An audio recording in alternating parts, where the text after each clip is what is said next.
పొలాలనన్నీ హలాల దున్ని ఇలాతలంలో హేమం పిండగా జగానికంతా సౌఖ్యం నింపగా విరామ మెరుగక పరిశ్రమించే కర్షక వీరులు.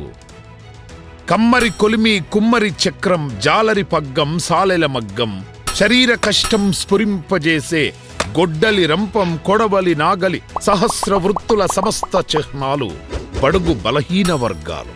స్వాతంత్ర్యం వచ్చాక కూడా తెలుగు రాష్ట్రాల్లో బ్యాక్వర్డ్ క్లాసెస్గానే మిగిలిపోయాయి.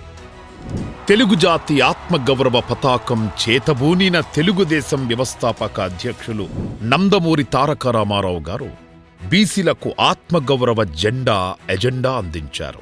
1982లో తెలుగుదేశం పార్టీ స్థాపన ఒక సంచలనమైతే 1983లో తిరుగులేని మెజార్టీతో అధికారంలోకి రావడం రాజకీయ విప్లవంగా చరిత్రకెక్కింది. పొలాల్లో పనిచేసే వ్యవసాయ కులవృత్తిగా గల బీసీలు నాగళ్లు భుజాన వేసుకుని తెలుగుదేశం పతాకం చేతబూనారు. సమస్త బడుగు బలహీన వర్గాలు తమ సకల చిహ్నాలతో తెలుగుదేశం వెంటే తామంటూ నడిచారు. స్వాతంత్ర్య ఉద్యమాన్ని తలపించేలా బీసీల ఆత్మగౌరవ పోరాటంగా నిలిచింది తెలుగుదేశం పార్టీ ఆవిర్భావం. వారసత్వంగా వచ్చిన కులవృత్తే తప్పించి రాజకీయ వారసత్వం, ఆర్థిక ఆసరా లేని వేలాది మంది సామాన్య బీసీ బిడ్డలు యువనేతలై రాజకీయ రంగ ప్రవేశం చేశారు. తెలుగుదేశం పార్టీ నేతలుగా వెనుకబడిన వర్గాలకు చెందిన యువ కిషోరాలు ముందుకు దూసుకొచ్చారు. ఢిల్లీకి తెలుగోడి వాడి వేడి చూపించారు. తెలుగుదేశం పార్టీ ఇచ్చిన రాజకీయ స్వేచ్ఛా స్వాతంత్ర్యాలను వాడుకొని వార్డు మెంబర్ నుంచి పార్లమెంటు మెంబర్ వరకు, మంత్రి నుంచి కేంద్ర మంత్రి వరకు బీసీలు తమ గళం వినిపించారు. బీసీల పుట్టినిల్లుగా తెలుగుదేశం పార్టీని నిలబెట్టారు.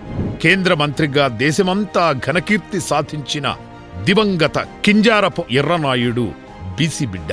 రాష్ట్ర మంత్రిగా, నేడు స్పీకర్గా చింతకాయల అయ్యన్న పాత్రుడు వెనకబడిన వర్గాల fire brand leader.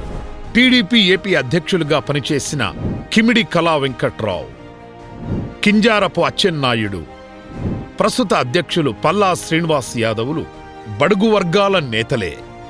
K E Krishnamurthy, కాలువ శ్రీనివాసులు, యనమల రామకృష్ణుడు, కొల్లు రవీంద్ర వంటి యోధానుయోధులైన బీసీ రాజకీయ నేతలను అందించిన రాజకీయ విశ్వవిద్యాలయం తెలుగుదేశం పార్టీ. తెలుగు జాతి ఆత్మగౌరవ నినాదంతో అన్న నందమూరి తారక రామారావు గారు స్థాపించిన తెలుగుదేశం పార్టీ బడుగు బలహీన అణగారిన వర్గాలకు అండగా నిలిచింది. తెలుగువారి ఆత్మగౌరవానికి, తెలుగువారి ప్రతిభా విశేషాలకు ప్రత్యక్ష నిదర్శనంగా దర్పణం కావాలి. పార్టీ ఆవిర్భవించిన అనతి కాలంలోనే అధికారంలోకి వచ్చిన తొలి రాజకీయ పార్టీగా చరిత్ర సృష్టించిన తెలుగుదేశం ప్రభుత్వంలో మంత్రులుగా బీసీ యువకులు రాజ్యాధికారం దక్కించుకున్నారు. ఇదే ఒరవడిని కొనసాగించిన చంద్రబాబు గారి మంత్రివర్గంలో కూడా బీసీ నేతలని అందరమెక్కించారు. బీసీలను ఆదరించారు. స్వయం ఉపాధి చూపించారు. కులవృత్తుల వారిని ఆదుకున్నారు. కులవృత్తులను కుటీర పరిశ్రమలుగా తీర్చిదిద్దారు. కార్పొరేషన్లు ఏర్పాటు చేసి వెనుకబడిన తరగతుల ఔత్సాహికులను ముందడుగు వేసేలా చేయూతనందించింది తెలుగుదేశం పార్టీ. 2014-19 టీడీపీ హయాంలో 16 యూనివర్సిటీలుంటే 9 యూనివర్సిటీలకు వీసీలుగా బీసీ వర్గానికి చెందిన వారినే నియమించారు. దాదాపు 80 ప్రతిష్టాత్మక సంస్థలు, మరో 90 ప్రభుత్వ సలహాదారుల పోస్టుల్లో కేబినెట్ హోదా కలిగిన సంస్థలకు చైర్మన్లుగా బీసీలనే నియమించారు. 2019లో అధికారంలోకి వచ్చిన జగన్ రెడ్డి బీసీలంటే బ్యాక్వర్డ్ క్లాస్ కాదు, బ్యాక్ బోన్ క్లాస్ అంటూనే బ్యాక్ బోన్ విరిచేశాడు. కులం చూడం, మతం చూడం, ప్రాంతం చూడనంటూనే తన కులానికి తప్ప మరెవ్వరికీ న్యాయం చేయలేదు. కనీసం తాను పుట్టి పెరిగిన సొంత ప్రాంతం కడప ప్రజలకు తాగునీరు కూడా ఇవ్వని దుర్మార్గుడు జగన్ రెడ్డి.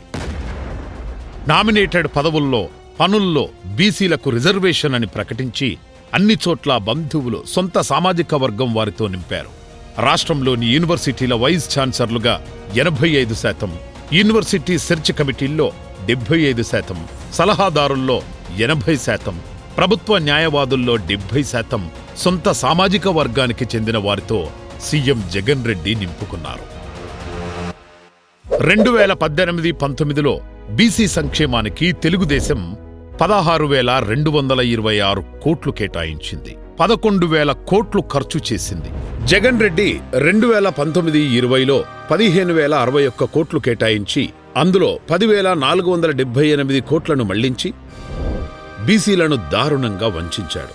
2020-21, 2021-22, 2022-23 బడ్జెట్లో బీసీలకు ఘనంగా కేటాయింపులు చేశామని ప్రకటించి ఆ నిధులన్నీ బీసీలకు అందకుండా మోసగించాడు. బీసీల స్వయం ఉపాధి పురోభివృద్ధికి ఉపయోగించాల్సిన కార్పొరేషన్ నిధుల నుండి దాదాపు 18,226 కోట్లను ఇతర అవసరాలకు మళ్లించేసి కార్పొరేషన్లను నిర్వీర్యం చేసి బీసీలకు వెన్నుపోటు పొడిచాడు.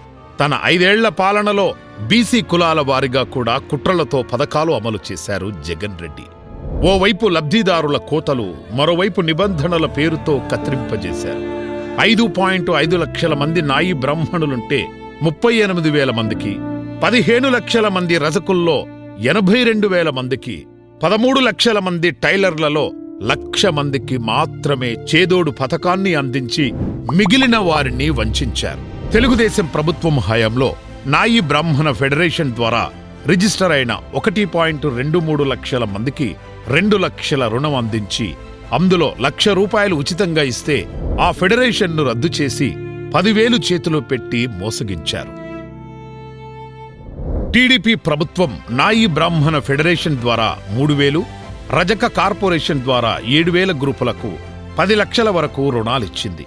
ఈ గ్రూపు రుణాలను రద్దు చేశాడు జగన్. తెలుగుదేశం ప్రభుత్వం మత్స్యకారులకు వలలు, పడవలు, ఐస్ బాక్సులు, మోటార్ సైకిళ్లు 70-90% సబ్సిడీతో అందించింది. జగన్మోహన్ రెడ్డి ఒక్కరికి కూడా సబ్సిడీ పరికరాలు అందించలేదు. గతంలో చెరువులు, రిజర్వాయర్లు ఫిషర్మెన్ సొసైటీల ఆధ్వర్యంలో ఉండగా వాటిని 217 జీవో తీసుకొచ్చి జగన్ ప్రభుత్వం వేలం వేసి సొసైటీలను నిర్వీర్యం చేసింది. కూటమి ప్రభుత్వం అధికారంలోకి వచ్చిన వెంటనే మత్స్యకారుల పాలిట శాపంగా మారిన ఈ జీవోని రద్దు చేశారు. రాష్ట్రంలో దాదాపు 15.74 లక్షల మంది మత్స్యకారులు ఉంటే మత్స్యకార భరోసాను 1,00,000 మందికి మాత్రమే పరిమితం చేసి 14 లక్షల మందిని మోసగించింది గత జగన్ సర్కార్. 5 ఏళ్ల జగన్ పాలనలో రాష్ట్రంలో 3.50 లక్షల మందికి పైగా చేనేతలు ఉంటే నేతన్న నేస్తం పేరుతో 81,000 మందికి మాత్రమే 24,000 ఇస్తూ మోసం చేశారు. పైగా మగ్గంపై పనిచేసే వారికి మాత్రమే పథకం అని ప్రకటించి తెల్ల నూలును చెక్కు మిషన్పై ఎక్కించి రంగులు అద్దేవారు, రాట్నం వడికేవారు, జిగురు అద్ది టెంపర్ చేసేవారు, రంగుల దారాన్ని సరులు కట్టేవారికి, చివరికి సొసైటీల ఆధ్వర్యంలోని భవనాల్లో మగ్గాలు ఏర్పాటు చేసుకున్న వారికి పథకాన్ని దూరం చేశారు. థ్రిఫ్ట్ ఫండులో సబ్సిడీల్లో, నూలు సబ్సిడీల్లో చేనేతల్ని దారుణంగా జగన్ మోసగించాడు.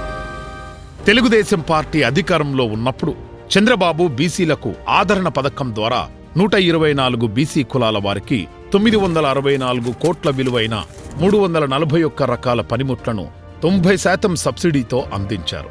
జగన్ రెడ్డి తన 5 ఏళ్ల పాలనలో ఆదరణ పథకాన్ని నిలిపివేయడంతో పాటు లబ్ధిదారుల వాటాగా చెల్లించిన 47 కోట్లను సైతం మళ్లించి చేతి వృత్తుల వారికి పరికరాలు అందకుండా చేతులు విరిచేశారు జగన్ రెడ్డి.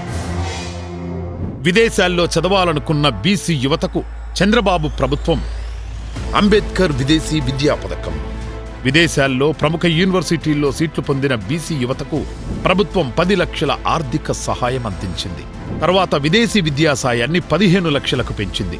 సుమారు 1,344 మంది బీసీ యువత ప్రభుత్వ సాయంతో విదేశాల్లో ప్రముఖ వర్సిటీల్లో చదువుకున్నారు. జగన్ రెడ్డి అధికారంలోకి వచ్చిన తర్వాత విదేశీ విద్య పథకాన్ని రద్దు చేశారు. విమర్శలు వెల్లువెత్తడంతో పథకం పేరు మార్చి ఎవరికీ అందకుండా అడ్డగోలు ఆంక్షలు విధించారు. బీసీ విద్యార్థులు పోటీ పరీక్షలకు సిద్ధమయ్యేందుకు ఎన్టీఆర్ విద్యోన్నతి పథకం ద్వారా టీడీపీ ప్రభుత్వం 2019 వరకు శిక్షణ అందించింది. శిక్షణ సమయంలో హాస్టల్ ఖర్చులకు అవసరమైన ఆర్థిక సహాయం చేసింది. బెస్ట్ అవైలబుల్ స్కూళ్లు పేరిట బీసీల్లోని పేద విద్యార్థులకు కార్పొరేట్ పాఠశాలలో చదివించింది. జగన్ వచ్చి ఈ పథకాలను రద్దు చేశాడు. చంద్రబాబు గారి ఆధ్వర్యంలో కూటమి ప్రభుత్వం మళ్లీ రావడంతో బీసీలకు సివిల్స్ కోచింగ్ సెంటర్లు ఆరంభమయ్యాయి. స్థానిక సంస్థల ఎన్నికల్లో బీసీ రిజర్వేషన్లను దశాబ్దాలుగా 34% రిజర్వేషన్లు అమలవుతుండగా జగన్మోహన్ రెడ్డి కుట్రపూరితంగా 24%కి రిజర్వేషన్లు తగ్గించారు. ఫలితంగా రాష్ట్ర వ్యాప్తంగా 16,700 మంది బీసీ నేతలు స్థానిక సంస్థల్లో రాజకీయ పదవులు రాకుండా అడ్డుపడ్డారు. తన 5 ఏళ్ల పాలనా కాలంలో ప్రజాస్వామ్యాన్ని పాతరేసి రాజ్యాంగాన్ని కాలరాసి టీడీపీ వెన్నుదన్నుగా నిలిచిన బీసీలను అన్ని విధాలుగా వంచాడు జగన్. టీడీపీ బీసీ నేతలు అందరిపైన తప్పుడు కేసులు బనాయించి అక్రమ అరెస్టులు చేయించి నరక యాతన చూపించాడు. జగన్ ఫ్యాక్షన్ పాలనను భరించలేని బీసీలు ప్రజాస్వామ్యం తమకు ఇచ్చిన ఓటు హక్కుని ఆయుధంగా చేసుకున్నారు. అరాచక జగన్ పాలనపై వేటు వేసేందుకు ఓట్లతో పోటెత్తారు. వెనుకబడిన తరగతులకు వెన్నుపోటు పొడిచిన జగన్ వైసీపీకి 11 సీట్లిచ్చి చీకొట్టారు. దశాబ్దాలుగా తమకు అండగా నిలిచిన తెలుగుదేశం జెండా పట్టారు బీసీలు. జగన్ అరాచక పాలనను కూకటి వేళ్లతో పెకిలించి కూటమి ప్రభుత్వాన్ని తిరుగులేని మెజార్టీతో గెలిపించారు. రాష్ట్ర అభివృద్ధి, ప్రజా సంక్షేమం, బీసీల అభ్యున్నతి చంద్రబాబు నాయుడి ఆధ్వర్యంలో తెలుగుదేశం పార్టీకే సాధ్యమని 4వసారి బాబుని ముఖ్యమంత్రిని చేసుకున్నారు. బీసీలు సంక్షేమ ఫలాలు అందుకుంటున్నారు.